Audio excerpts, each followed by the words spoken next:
So thank you for this opportunity.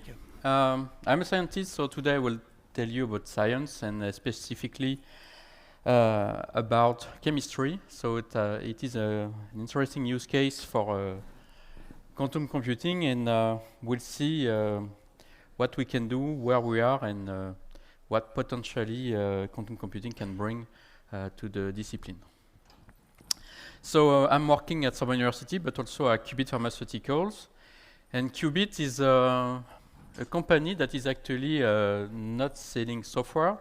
We are selling drugs. So we aim and put our research in order to really push our modeling capabilities. So the idea of quantum computing is that it should help computational chemistry because it has always been a discipline where computing has been extremely important. So you see the big computer on my slide. You know, it's not an old discipline. It's less than a century old. Started in 1927 by pen and paper computations. And it has always been dealing with the new advances in the field of HPC, GPUs, etc. And it's a very broad discipline where you can use quantum mechanics and statistical physics. Okay? So mainly, I will tell you about quantum mechanics today because we are really interested in using quantum computing to deal with quantum mechanics. But everything that I am telling you is also possible in the field of statistical mechanics, and we see more and more application coming. So computational chemistry has always been a place for innovation in hardware. Everybody knows about the CPUs.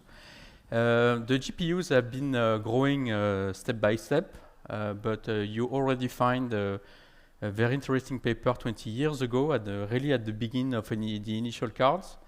And then you have seen the rise of artificial intelligence, and now GPUs are used by almost everyone in computational chemistry. So if we want to go toward complexity, it's normal for us to use the QPUs. And the QPUs, they can be simply seen as another type of accelerator, or they can be seen as a game changer, and that's the discussion that everybody is willing to have. Is it a game changer? Is it bringing something, and where are we in quantum computing compared to classical computing? The key thing is that GPUs are extremely fast, powerful, and as a matter of fact, you can solve approximation of Schrödinger equation, the Schrödinger equation, very efficiently with modern techniques. And we have also in the quantum computing field to compare ourselves to the best of the available science and not the science that we may select because of a specific use case. So in pharma, that basically the field of application of the computational chemistry we are doing, we are obsessed by one thing, precision. Okay, so we need what is called the chemical accuracy. Is whatever we do, compute an energy of a molecule, an interaction between two molecules, we need to have an accuracy that is below 1 kcal per mole. That means 10⁻³ R3. And why is that? It's because that's the experimental uncertainty. Okay, if we are not accurate, what's the point to do computation? Okay. And pharma will only move to quantum computing when it will have an advantage over either experiment or over classical modeling. So high precision is really where we are going, where we want to go. And if we don't have high precision, it is very unlikely that, in fact, all this fancy technology will really pick up. So I promise I will have only a few equations. So what we want to do, of course, is the Schrödinger equation. We cannot do it because it's too complex. So we want to approximate it. You will find what people are calling ansatz. There are methodologies, Hamiltonians, that we can use. And you have a range of techniques that the people are using. So one is called the variational quantum eigensolver. You have probably seen some of them yesterday. It has been brought by Alberto Peruzzo, who is hiding somewhere in the room. It is a heuristic. That means that, like most of the method in chemistry, we don't have a mathematical proof that it will have a full advantage, but it is NISQ friendly, and it should work also on FTQC. And also on the other side, we have the quantum phase estimation that has a proven quantum advantage, but that probably will require FTQC. So we have these methodologies, and people are playing with them and saying a lot of things, but are these things true? That's another discussion. And it's important to come back to what are the constraints of making computations. So we have quantum computers. That's good, but they are limited availability. We don't have yet FTQC. QERA has been firing some nice logical qubits recently, but we cannot use them really. For now, we have NISQ systems. On these systems, you have two ways. So you have analog computing. So we have some very nice result with Pascal that has been presented at the last Q2B. I won't talk about that today. But mainly in quantum chemistry, people are interested in quantum gates programming. And then you have the noise issue, okay? So noise issue is a very big problem. That means that we are using circuits that can be deep. Some gates are noisy, are very noisy. And more you get closer to the Schrödinger equation, more the noise is picking up. And in quantum chemistry, we have one constraint is that we have electrons. We have to live with quantum mechanics. And each one of these particles needs a specific discretization to solve the equation. More you want to be accurate, more this discretization will cost you a lot of qubits. And that's relatively difficult to assess where we are. And that's why also emulators are there. And that's really something really important for us. Emulators are a way also to develop this algorithm and to benchmark them, to put them later on real quantum computers. So the best in class for now, the algorithm that everybody agrees that it's actually doing what we want, it's close to theory, still a university because it is a VQE. It's called the ADAPT-BQE. So what it is doing, it is converging the energy of a system with reduced depth, less iteration, and is converging to the right answer. So that's, I'm really coming back to that point. If you don't have the right answer, why should we do the computations, okay? So this type of ADAPT that are not of ADAPT algorithm that are not old, you see it's 2019, are systematically converging to the right chemical accuracy, 1 kcal per mole, if you survive the optimization problem, okay? So that's really important because I will say that before 2019, we were not even sure to have the right answer in that field. Now we know that at least if you have the right machine or the right emulator, you can get what you want. So of course, it's no free lunch.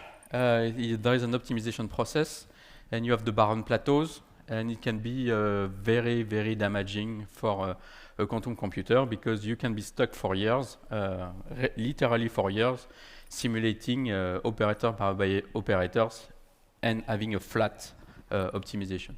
So we brought some advances with compression strategies to keep alive the optimization process. So the ADAPT strategy is a growing community where you have variations. So we brought last year the overlap ADAPT that enables you to survive a plateau, for example, and that's really, really important. And the key thing is also that it's starting to be important to think about bringing back a classical wave function. That means that if you can, you should start by a classical computation. There is no reason we will compute like complex things for months if you can do it in a few days by a better starting point. So that was also the discussion. So the big question is, can we do these things on a quantum computer? And here you have an example of something that has been done on a trapped ion computer. So it's not I would say an Hamiltonian from chemistry. We are not doing water molecule or whatever. These are spins. And these spins, you can converge them with an additive computation. If you keep one part of the simulation classical, that is the latest evaluation of the energy, because noise is acting on optimization, and is also acting when you reveal you do your expectation values. You have really this noise that is perturbating the system. Here you see the orange curve. It looks random, but in fact the quantum computer did it right. All the parameters of the wave function of this Ising model has been optimized right, and if you implement it into an emulator, that gives you the green curve. So in fact, we can do hybrid adaptive simulation on quantum computers, but then you need something that is not really adapt. Here we have, I would say, a simplification of adapt, and many companies and many groups have been working on simplification of adapt. And the big question is, when we simplify, we lose something. Okay, so either you will lose the capability to optimize whatever type of system, including the strongly correlated ones, or you will lose a part of quantum mechanics. Maybe you will lose the phase, and that's a big problem because remember, you want to be exact. If you don't go to Schrödinger, what's the point of doing something that we can do on classical computations? So we need to do something that cannot be done on a classical simulator. So is this the problem of machine or both algorithms? There is a nice paper that has been published very recently by some colleagues in Cambridge. They start to have a real guess about the measurement of the gate error probabilities we need. Okay, so now we know that NISQ will be a little bit tricky.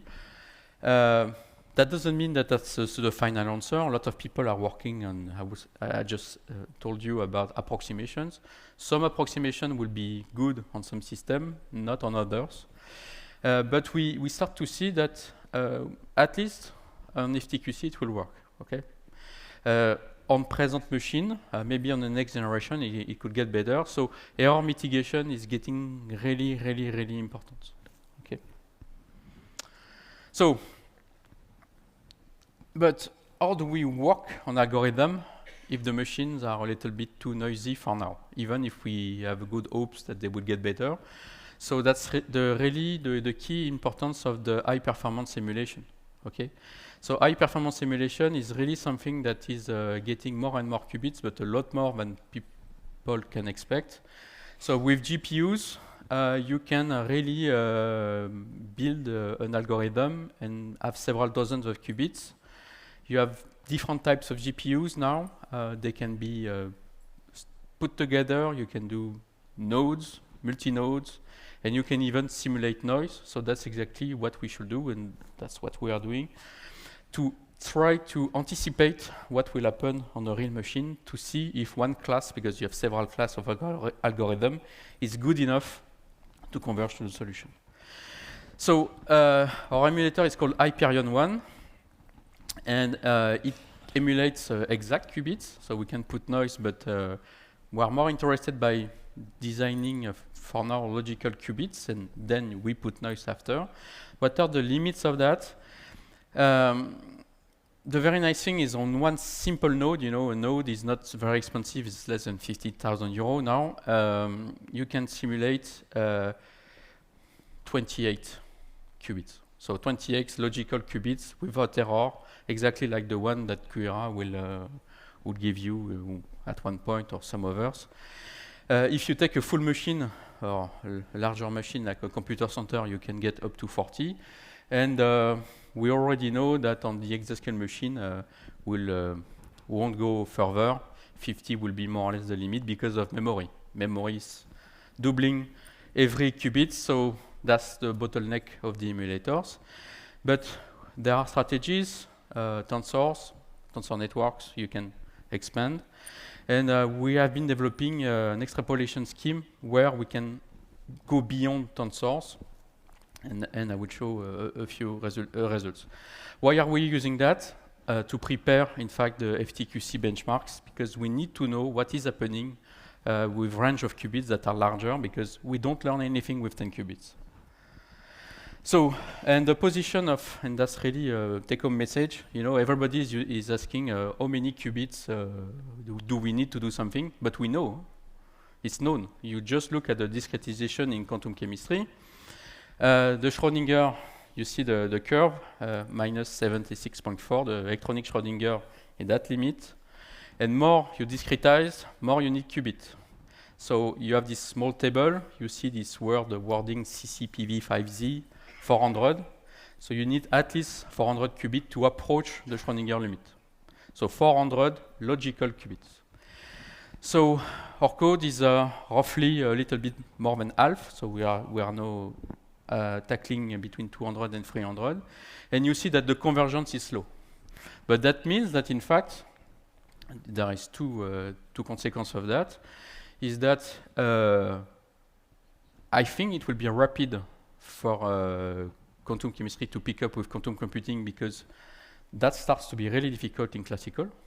Okay, so this type of computation are not so standard in quantum chemistry. And second, the extrapolation schemes that are working on emulation and are also working on quantum computers. So if you have a good quantum computers and you give me 20 qubits, they will transform in more than 100. Okay, so emulation is something that will merge very short term, if it is not already done, with quantum computers. In fact, we have probably a lot more qubits than we think. The question is, can we do something that is not computable by a classical machine? The answer is still open. But you don't need to do brute force computation with quantum computing to achieve something in quantum chemistry. Okay, maybe it's not the same in other fields, but in that subfields you have strategies. Physics is there to help you. We will be able to do a very, very good job, starting with 50 good qubits, and we will start to solve equations pretty close to the Schrödinger limit. So last thing, so all these things were more focused on the VQE like word, but you have also the QPE. For the QPE, it's more the word of FTQC, and here also we are working, and I would say on the alphabet of the gates.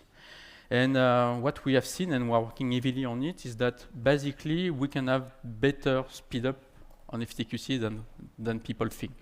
Okay, so we have this paper that has been out last year, that is hopefully coming soon as a publication, where we show that the exponential speed up for the control NOT gates is even larger and faster than expected. So there will be also very good.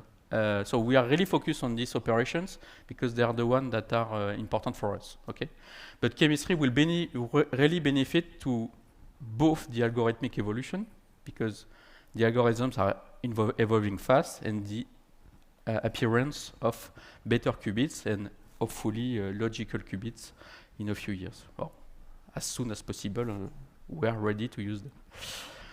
Conclusion: emulators will help, for the they won't go to the infinity, but in the range of I would say from 2 to 1,000 qubits. We will be able to emulate a lot of things, especially with extrapolation cases. Hybrid schemes are getting better and better. I will be really careful about quantum supremacy, because in chemistry, at least, I only discuss what I know. Why is that? It's because classical is also making huge progresses. So you see GPUs. So the science is telling us that the curve will cross. I think everybody will be really interested already to have, I would say, quasi-exact results in quantum chemistry coming from quantum hardware. And last point, it's not only the problem of hardware, it's also the problem of algorithms. Algorithms must adapt to hardware, and hardware must adapt to algorithms. So it's probably a co-design strategy that will be the win. And I'm done with my talk, and thank you very much.